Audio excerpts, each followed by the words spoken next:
Hello there. How are you today? I'm alright. I've had a fairly busy week because I've been away from work on a course again.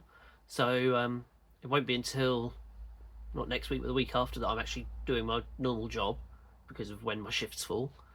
But course has been going well, so I've got my assessment tomorrow and I'm pretty confident about how that's going to go. So that's a positive. I went to football on Tuesday for the first time in a couple of weeks. On Hannah's birthday week, I decided to take a week off from doing any form of dieting. I didn't eat to excess, but it was things like I went out for breakfast with people, or I'd have chips with my tea.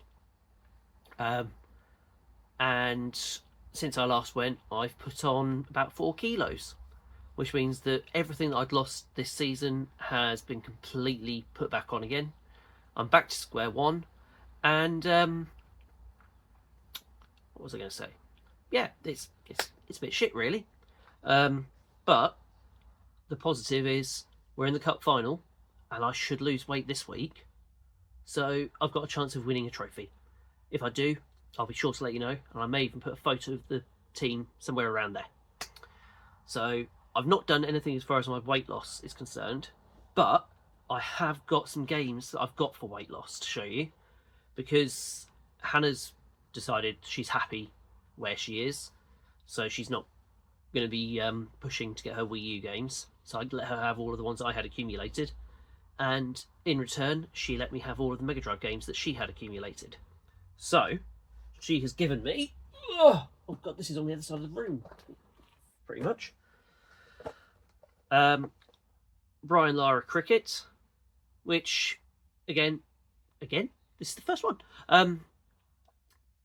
It is sports fodder, but it's one that I remember playing in my bedroom in Cromer when I was about 10 or 11. I knew nothing about cricket. I don't know a huge amount about it now, but I remember this being really fun to play at about 11:30 at night when everyone thinks you're asleep. Then I've got myself here Tiny Toon Adventures Buster's Hidden Treasure, which is one that I remember having when I collected for Mega Drive in my early 20s, and I really enjoyed it. Make a fortune playing a cartoon. Join Buster Bunny on a 33-stage hunt for treasure. The most exciting fun game in 24-karat gold. Then we've got a little bit more sports fodder, which is John Madden Football 92. Sports fodder is quite boring, but it makes up close to 50% of the Mega Drive collection, so I've got no problem with bumping up my numbers with it now that I've passed that 100 mark, because I didn't have a huge amount that was sports fodder. I had games that I really wanted to play, so I'm happy to bump it up however it comes. This is one that I picked out for myself a couple of weeks ago, which is Mega Games 6 Volume 2. You know what Mega Games games were like for Mega Drive. This one contains World Cup Italia 90, Alien Storm, Super Monaco, Super Thunderblade, Super Hang-On, and Columns. So there's no real bangers on there, but I had never seen Mega Games 6 Volume 2 in the flesh before, so I thought I'd better snap that one up. But the other game that she had saved up for me is a proper banger, and that is Micro Machines. Is there anyone who doesn't enjoy playing Micro Machines games on the Mega Drive or any other console from that era? Because they are such pick up and play easy games to play. So much fun. You don't really need to try anything, do you? But it's also a good challenge. So I think I also picked up Super Monaco for the Mega Drive, but I've put that somewhere else for some reason. I have been rearranging the games room, and I will be showing you how it's looking so far. And I'm quite happy with how things are turning out and the plans that I've got moving forwards. So those are the Mega Drive games, because I'm rubbish at losing weight. Last week I said that I'd completed the preposterous awesomeness of everything, I think. Is it preposterous? I don't know. And I'd ordered myself another game from my list. It has arrived, and it is Sonic Adventure for the Dreamcast, which I've had one go at it ever, and then I sold it off a couple of years ago. So now I've got it again. I'm looking forward to actually trying it because I've never given 3D Sonic games enough of a chance, really. We've got the... What was the one that came out a couple of years ago that was open world? We've had that pretty much since launch, and my sons have played it and completed it and loved it, and I just haven't got around to playing it at all. So we'll see whether I actually get around to it.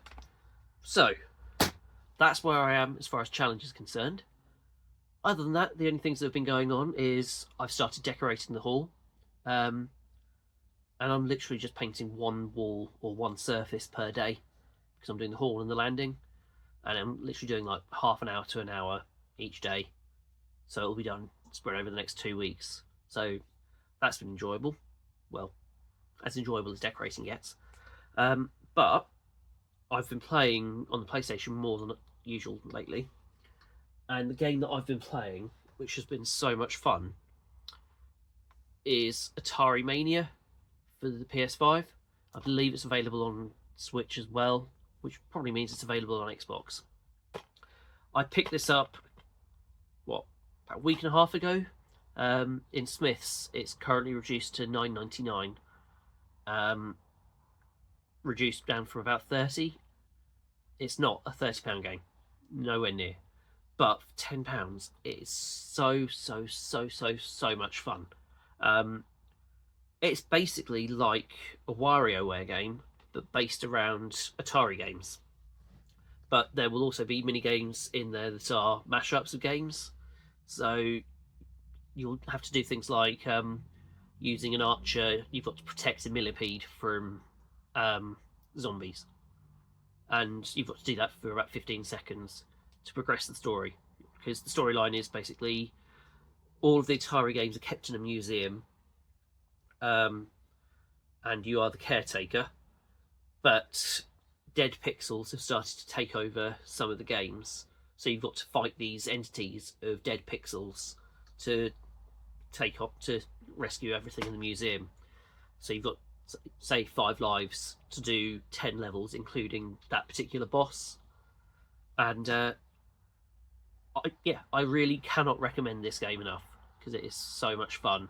And if you can get it as cheap as I got it, it's a complete no-brainer. Looking it up online, it should only take about 3 hours to complete the full game, but those 3 hours are fun the whole way. You do get frustrated when you can't do some of the mini games, but the mini games are never unfair, which is a real positive. You always know what you did wrong, rather than it just being, oh well, you died. So if you get the chance, have a go for Atari Mania, because it's such a good game. If I knew how to do clever putting stuff into videos, I'd probably do a proper review video of it, even though it's a 2-year-old game. But really try for Atari Mania. But because I've been enjoying Atari Mania, the rest of the pickups I've got are all based around the Atari. So the first one I picked up was Prince of Persia for the Atari ST. It was being sold as untested. I've tested it today, and it doesn't work. So it's a shame, because it's one that I remember playing on my uncle's Atari when I was younger. So it's a shame I can't play it, but I knew what I was buying. And then the other one for the Atari ST, which arrived today, is Back to the Future Part 2, which I've tested it today, and it does part of an opening sequence, and then it resets and starts doing that same part of the loading sequence. So it's another one that I've bought. I think I paid £1.40 for it. Bought as untested. So I'm not gutted about Back to the Future Part 2 as much, though. because, as you may have noticed, it's big box style. It's not a proper big box. It's literally like half the size of a normal big box. But if you watched, I think it was my last video, I've got stuff that I want to do with Monkey Island. So I might try seeing if I can find some PDFs of the full box scan and see if I can do something nice to make that into a Monkey Island case. Watch this space on that. Now, for this next lot, normally what I do is I look on things like eBay, I go into retro game shops, I go into charity shops. I happened to be looking on Etsy for something the other day and just decided to see what Atari type stuff they had on there. And there was someone selling a job lot of Atari 2600 games. So I thought, do you know what? It's a decent enough price. I'll get them, test them, and see how well they work. I've not tested any of these yet, but I have picked up in this lot Human Cannonball, Outlaw, Jungle Hunt, Mousetrap, Breakout, Pac-Man, Yar's Revenge, Battle Zone, Frogger, Vanguard, Combat Compilation, Crystal Castles, ooh, my voice is breaking there, Millipede, and another copy of Pac-Man. If these all work, I have picked up a massive bargain with this. I paid £30 to get that lot. I've checked through recent eBay solds, and admittedly, the stickers aren't in fantastic condition on some of these.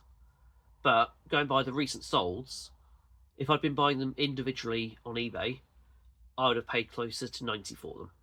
So I'm looking forward to getting them tested and seeing whether I've managed to get a good bargain there. If I have, I'll update it, probably with a short. But that's all the updates and pickups for this week. I've been doing a bit of work in the garage, so I thought I'd better give you a little bit of an update as to how that's looking. So without further ado, I'm going to stop here and change the camera around. Okay, so this is where I started the shot off when it came to the short I did last week. So what the plan is down here we've got some empty space for a load of Disney stuff that Hannah's taken out of the bedroom, thank God, and we've got loads of her other Disney Care Bears and stuff like that over this side of the garage. I'm not going to show you too much that way because it's an absolute shit heap. But then, how it's looking right now, we need more lighting on this side, that goes without saying. We've got the Assassin's Creed stuff, then we go into a bit more Assassin's Creed and some comic stuff, Hannah's Dawson's Creek stuff, bit of my Lego. We need to sort out these shelves soon. We've got Hannah's Lord of the Rings stuff and some of my old things from my early 20s. Then we got a few Jaws and Indiana Jones bits and bobs, Harry Potter stuff, Harry Potter stuff, Harry Potter stuff, Back to the Future stuff. Then we get a load of Hannah's Stranger Things and Pokemon, and then at the bottom we've got more of my Spielberg type stuff. So then over here, the plan is to move the Disney Infinity figures onto here, and we've got a couple of big silver crates of DVDs which will probably fit somewhere on there. Then we come around here and we've got another Kallax unit. The plan for this one is it's going to have my gaming books, some of which are over there, on there. This unit is going to move to over there to make space for it. Then we come around here, we've got my Atari ST, and then the way it's looking at the moment, on here we've got our handheld collection. I'm going to do something with my Turtles and Transformers on here, but I'll be surprised if I don't run out of space. Then around here we've got stuff to put more gaming merch because we've cleared quite a bit of space. We've got a load of my VHS videos here. As I said, this is nowhere near finished, but we're getting there. This is the new shelving unit that I put in last week. So we've got the GameCube games, and we've got the Wii U collection that hopefully Hannah will do some form of update on soon. We've got the SNES, the N64, then we get all of those Wii games with a little bit of space for expansion. Then we go to the bits that we were already aware of. So we've got the PS1 games up here. Then we get the Dreamcast games. I've got some Commodore 64 games, even though I don't have a Commodore 64. Maybe that'll be the next thing I'll try and pick up. The Evercade games. Then we move on to the Mega Drive collection, which is very much my baby. I need to get a couple more box protectors, and I need to sort out a couple of them that are a bit tatty, because I wasn't as fussy about the cases as I am now before. Then, oh, there's Super Monaco GP, just there. Then there's original Xbox, along with their demos. We've got Master System and Saturn. Then we've got the other Atari games that I had, before moving on to the Xbox 360.